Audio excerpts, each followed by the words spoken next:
আসসালামু আলাইকুম, welcome back to my channel NNK lifestyles. আশা করি আপনারা সবাই ভালো আছেন। আজকে আরেকটি নতুন ব্লগ নিয়ে চলে আসলাম আপনাদের মাঝে। তো প্রতিদিনের মতো রান্নাবান্না নিয়ে আজকের ব্লগটা শুরু করে দিলাম। ফ্রেশ মাছ দিয়ে, এখানে হচ্ছে ট্যাংরা মাছ, একদম ফ্রেশ টাটকা।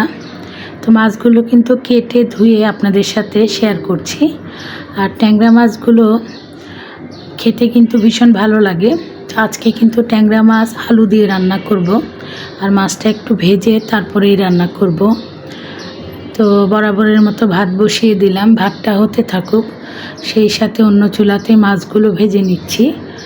আর সব কাজ কমপ্লিট করেই কিন্তু ভিডিওটা স্টার্ট করি। সেই সাথে আরেকটা তরকারি রান্না করব, সেটা হলো ডাটাও কাটাকুটা করে নিলাম, আলুও কাটাকুটা করে নিলাম।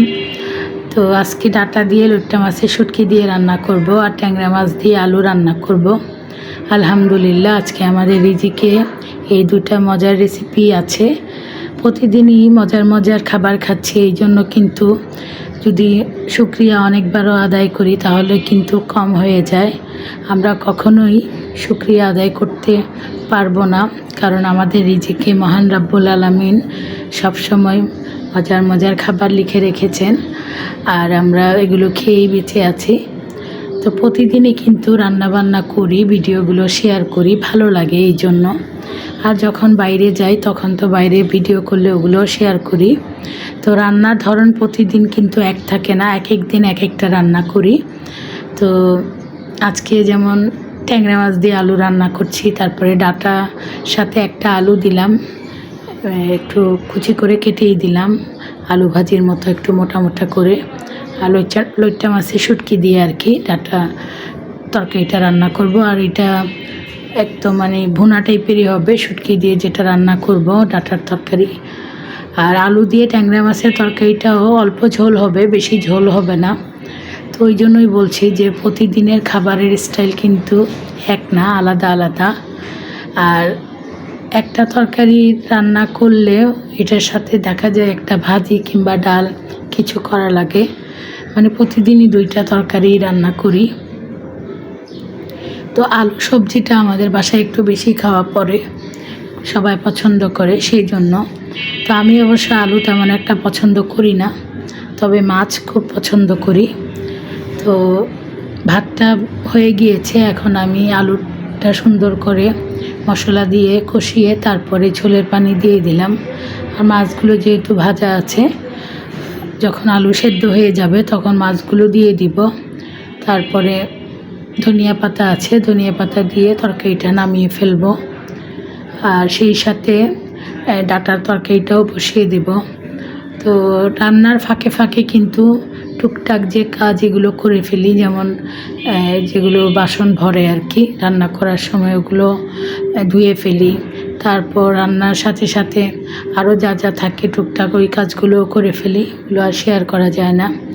তো আমরা কিন্তু সবসময় শুটকি মাছ কেটে আর ভালো মতো চুলার নিচে শুকিয়ে ঠান্ডা করে বক্সে করে ফ্রিজে আর কি নর্মাল অপশনে রেখে দিই।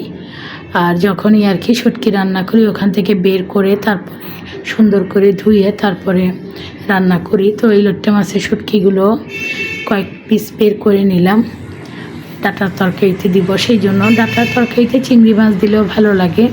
তো আজকে শুধু শুটকি মাছ দিয়েই রান্না করব, লইট্টা মাছের শুটকি দিয়ে। আর আলুর তরকারি প্রায় হয়ে গিয়েছে, ধনিয়া পাতা দিয়ে দিলাম, মাছও দিয়ে দিলাম।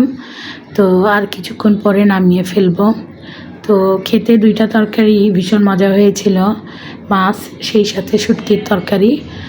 আর প্রতিদিনই একই রকমের খাবার খেতে আসলে ভালো লাগে না।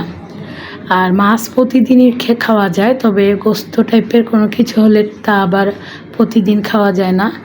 গোস্ত সপ্তাহে কিংবা 15 দিনে খেয়ে থাকি, কিন্তু মাছ দেখা যায় যে প্রতিদিনই খাওয়া পড়ে।